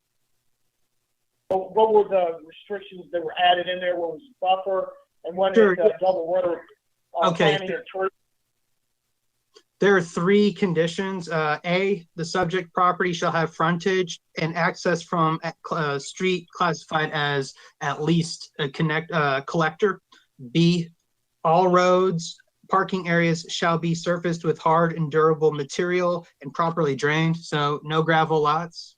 And then C, where the property abuts residential zone or land use, a 30-foot wide landscape buffer shall be installed along the affected property line with the double row staggered planting evergreen trees spaced evenly or every 15 feet. And then there's a fourth one, D. Areas devoted to outdoor storage shall be identified on the development plan and screened from any adjacent residential zoning or land use, as well as any street. So those were the conditions under noted condition 27 that many warehouses and self-storage facilities will be held to in terms of design criteria. If the land goes up against, is it just bordering residential that they have to put the plantings in, or is that any other types of properties there next to, whether it's farmland? Is it just residential? They have to have that screening in. Is that correct? So it's the language reads residential zone or land use. So there are some zones that allow for residential uses. So if there were a commercial zone with a residential use, we would require a buffer in between that residential use.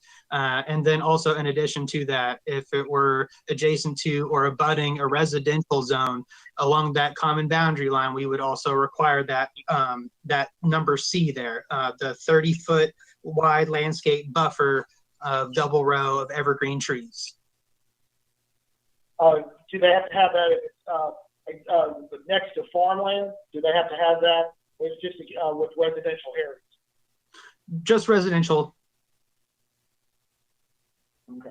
All right. Thank you. You're welcome. Other questions? Ms. Cross? Oh, okay.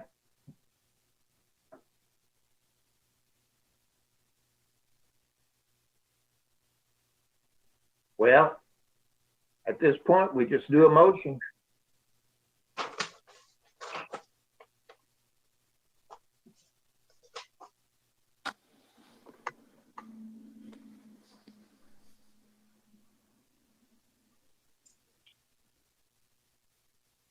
Nobody said anything, so the chair may offer this motion. May I ask a question, Chairman? This is Melanie Van Houten. Sure. Yeah. I'm considering what the question of the caller, and is this an appropriate time? Could we make a change or a suggestion that some sort of border or planting could be required between the suggested use for the storage facilities and other zone properties that would be adjacent? Like other commercial properties even that are adjacent, or is there just no requirement buffer between those at all? Currently, as it's written, it doesn't require any additional buffering between commercial zones, but if the planning commission wanted to consider adding that language, they could.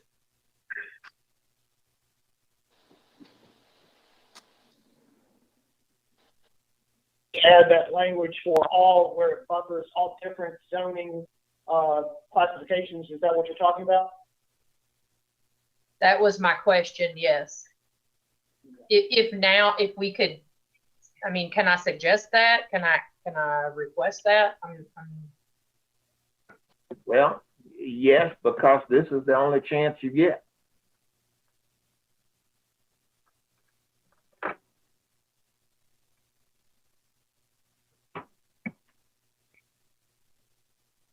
Mr. Chair, that would be fine with me to add that in there. Okay, that just, what that means is that we need to reconstruct one of those conditions to include a buffer in all zoning situations. Mr. Logan, can we get that done this evening? Yes, Mr. Chairman, we can. Mr. Chairman, it does say 27 does say conditional use permit and development plan required along the following design standards and requirements. Now, if that's not a design standard and requirement, does it have to be added on in a different way, or is this going to be? I mean, I'm not questioning Ms. Van Houten, or you know, this is not a judgment on where to have it or not, but how will that be as far as procedure and protocol, and how do we do that? I mean, I take it that A, B, C, and D, Mr. Benjamin, Mr. Judith, that are somewhere noted design standards and requirements. Okay, codified somewhere, or at least in a policy, or no, they just weren't. I don't recall the last time if we simply requested to have those added, or you get what I'm saying? I mean, are we going to make a change that is not part of a design standard and requirement? If we do, how do we insert this in the document? Or so we can go ahead. Patty, Go ahead. Go ahead. Staff takes precedence. I was going to say we can amend the language right now, or we can table the item and reconsider it maybe at the next zoning update committee hearing. You know, there's options that we can take to go about this. Okay, Mr. Chairman. Ms. Cross. My question, I mean, if we so choose to make an adjustment, it seems to me it would be simple enough to just take out the word residential. Change it to any adjacent zoning or land use, as well as any street. And for number D, if you're still talking just about the number D, which is the outdoor storage. Now, if in general buffering is the long-term goal, on that one you could say abuts an adjacent zoning, any adjacent zone or land use. I mean, it seems like it would be fairly simple to do if it were so decided that we so wanted to do it. So then I'm just thinking out loud here. If if this type of use were in a zone surrounded by the same zone, it would not then require this buffering, correct? If if a self-storage facility was proposed in a CH zone surrounded by other CH zone, does that then also require this buffering? Actually, that's my clarification as well, Mr. Judah. If we do require buffering between adjacent similarly zoned properties, that is going to definitely prohibit growth in the Franklin County and is punitive on new development. I do understand if we can clarify to where it's a differing zone or a different land use, and I would be able to discuss that. But if we're literally requesting every piece of property that's new and not grandfathered in to have 30 feet of buffering on both sides, there are many properties in Franklin County, then those properties are now no longer even viable for commercial properties. Well, that brings me to a question too, Mr. Logan. Would this, if we change, this is conditional use permit, so if we make this alteration, that set a precedent for any future? Is it just can we make a conditional use permit? Are we going to set? Yes, we're setting a precedent. Okay. I recommend that a change if it's going to be proposed, and let the committee take a look at it again. They consider things just Mr. Lusher indicated. Well, it sounds like then we need to have a motion to remand the item back to zoning ordinance update committee and have it on the next agenda for conversation and invite Ms. Van Houten to that meeting for to engage in that conversation.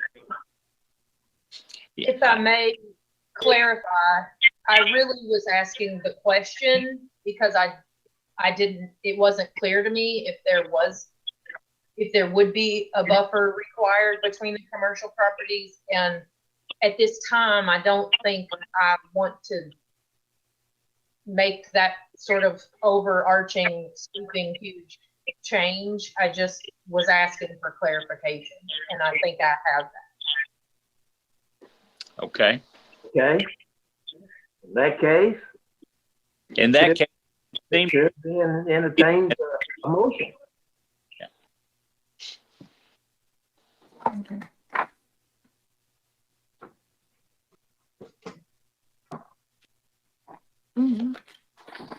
Forgot where we are.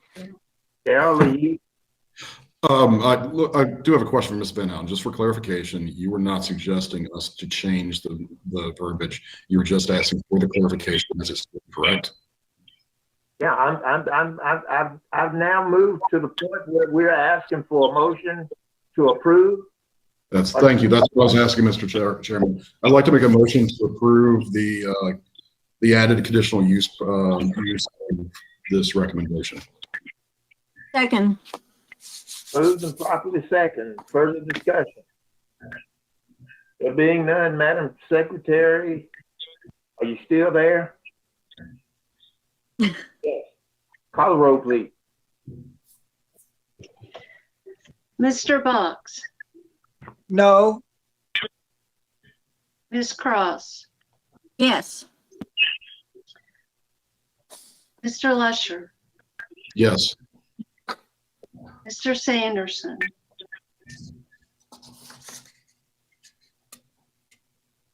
Yeah, I'm going to vote no and suggest this go back and be relooked at. okay. Mr. Stewart, Just clarifying, if we vote yes, it gets approved. If we vote no, it's going back to the zoning update committee. Is that correct? It could go back, but there's no mandate that it goes back in this motion. Okay, I would just clarify what Mr. Sanderson was saying. I vote yes. Mr. Terrell, Yes. Mr. Wright, Yes. Chairman Jackson. Yeah. Motion passes 6-2. Okay.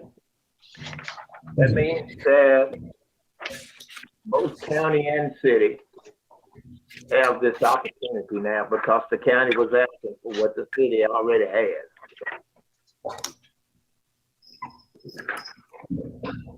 Now,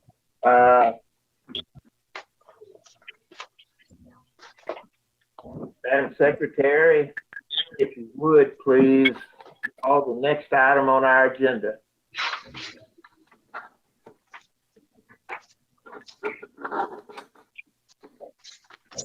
In accordance with Articles 4, 5, and 15 of the Franklin County zoning ordinance, RV Frankfort LLC are requesting approval of a conditional use permit to allow the operation of an RV campground for the property located at 505 Jones Lane. The property is more specifically identified as PBA map number 051-00-00-008.01. This is a county item. Okay. We called the item. This is a continuation of a discussion that we began a little bit ago, indicating that the zone change requested for this very same property has been tabled until the July meeting. Our legal counsel has advised that we table this item as well until our next meeting, so that we can have a uniform set of information to review and deal with as we are making recommendations to fiscal court. Mr. Logan, do you have any further advice? No, Mr. Chairman, I think it's not good practice to give a conditional use on supplemental zoning that hadn't taken place. Okay.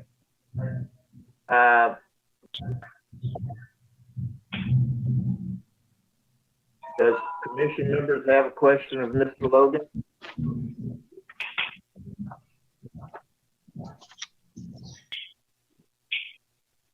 Hearing none, can I get a motion to table this item until the July or subsequent meeting? Mr. Jackson, I recommend that we table this item until the July meeting and the other details can be worked out. There's second. I second it. Moved and probably second that this item, which is dependent upon action on another item, be tabled until a July meeting or subsequent meeting when items or issues are resolved. Any discussion? Hearing none, seeing none, all in, I'm sorry, Ms. Sewell, would you do us the honor, please? Yes, David Boggs, Yes. Ms. Cross, Yes. Mr. Lusher, Yes. Mr. Sanderson, Yes. Mr. Stewart, Yes. Mr. Terrell, Yes. Mr. Wright, Yes.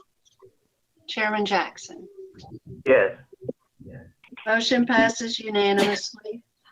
thank you. Mr. Jones, this item has been tabled until the July or a subsequent meeting. See you in July.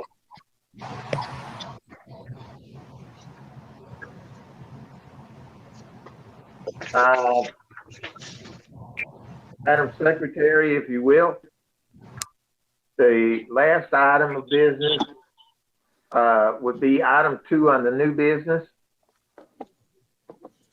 Authorization for acceptance of recommendation from the Comprehensive Plan Update Steering Committee to enter into contract negotiations with McBride Dell Clarion with Human Nature and Strand Associates for the Franklin County Comprehensive Plan Update and to establish a negotiation committee. Okay.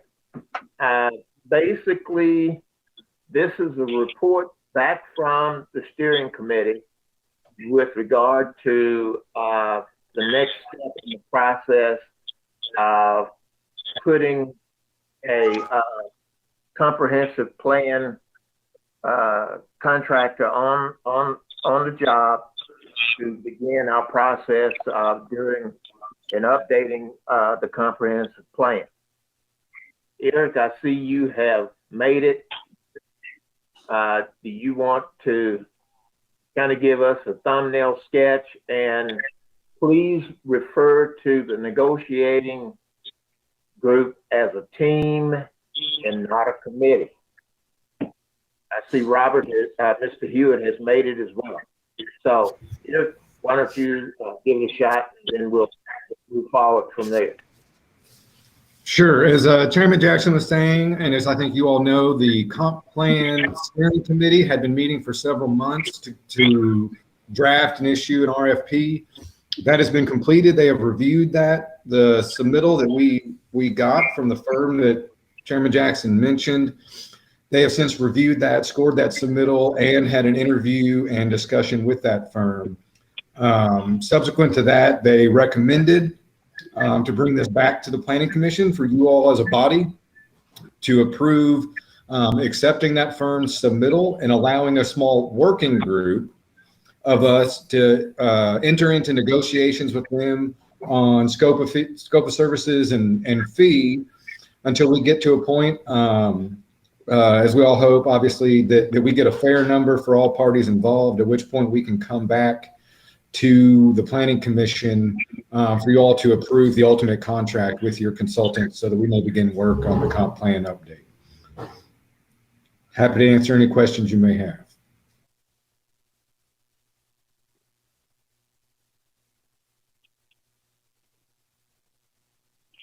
Mr. Cochran, I have a question.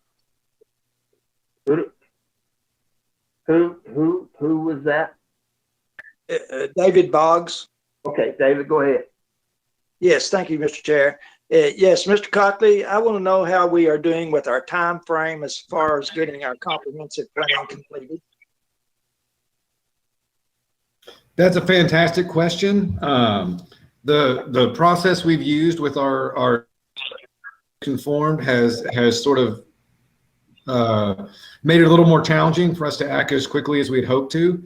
So we're tight, as you all may know, against this deadline already for when our current comp plan will run out of time. So one of the things you're probably going to see on next month's agenda is for Robert and I to bring back the current comp plan and have you all re-adopt it to make sure that we cover ourselves from any potential lawsuit on any zone changes that may happen while we're doing this update. As we begin in earnest on our comp plan update and rewrite. So, and that goes back to why we want to form this working group to begin the negotiations, because we'll be able to move much quicker and get that back to you all to make your final decision, obviously in an open and public forum, and then move forward. Thank you very much. Does that mean that the working group will become the negotiating team? Yeah. Essentially, that's what that means. Yes, sir. Okay, thank you. Oh, Eric, are you hoping to bring the final contract and get it approved at next month's Planning Commission, and then start and then we would start the actual detailed work starting next month? Is that what you're hoping? We would very much hope to have completed negotiations in time for that. It just depends on how many back and forths we have and how long it takes the consultant, once we greenlight them, to provide us with that scope of services and fee structure It just depends. Absolutely, we'd very much like to have that prepared to come back to you all next month so we can get them on board as soon as possible. When would those, a lot of people have been asking about the public meetings. When would those public meetings start? This summer, this fall? When are you hoping to start those?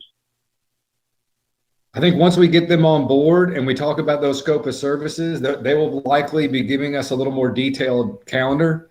And then we'll begin sharing as much of that information as we can with the public, going forward. So the first step is getting the team together and getting the contract negotiated and executed, and then we can go from there. Thank you.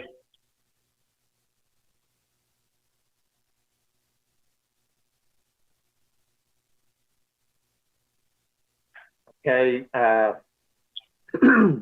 before we do a motion, I want to remind everybody that we have 3 representatives from the Planning Commission, 1 representative from the City Commission, and 1 representative from Fiscal Court that completed phase 1 that got us to where we are now. And the request to do the negotiating team would have representatives from the Planning Commission, the County Judge Executive, the Mayor, and the 2 staff directors, Eric Cockley and Robert Hewitt, as part of the negotiating team to get this other piece underway. And so we should be able to move that along pretty quickly, provided there's no unforeseen things popping up, like being unable to have a planning commission meeting on our assigned meeting night because it conflicts with one of City Commission or Fiscal Court who's meeting at the same time. So I think we would be in a position to move this thing along pretty quickly if we can just get the green light to move to the next phase. At this point, can we get a motion to accept the report of the steering committee and to give the steering committee permission to move forward to the next step of negotiating a contract to bring back to the commission for adoption or not adoption? So moved. There's second. Second. Moved and properly second. Questions? There being none, all in favor of the motion, please vote aye. Aye. Aye. Opposed likewise. Hearing none, motion carries. And thank you all very much. The next step would be for Mr. Cockley and Mr. Hewitt to make contact with McBride, Dale, Clarion, and Human Nature and Strand Associates to set up a conversation about the elements of what they're going to do and the price for doing it. And I'm sure we'll be able to get that done fairly quickly, which means that I might call you guys up and ask you if you're willing to have a special meeting just for dealing with this issue if we get it done quickly enough.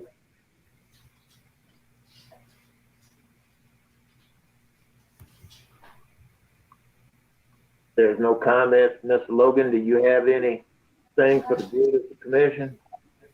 No, sir, I do not. All right. Nobody else has anything for the good of the commission. If not, thank you very, very much. We got through a difficult agenda. You'll note that we'll have another difficult agenda in July. So don't go on vacation on that day. Go on vacation the day after. And we'll see you at that point in time. Thank you so much. You, sir. Thank you. All right. Evening, everybody.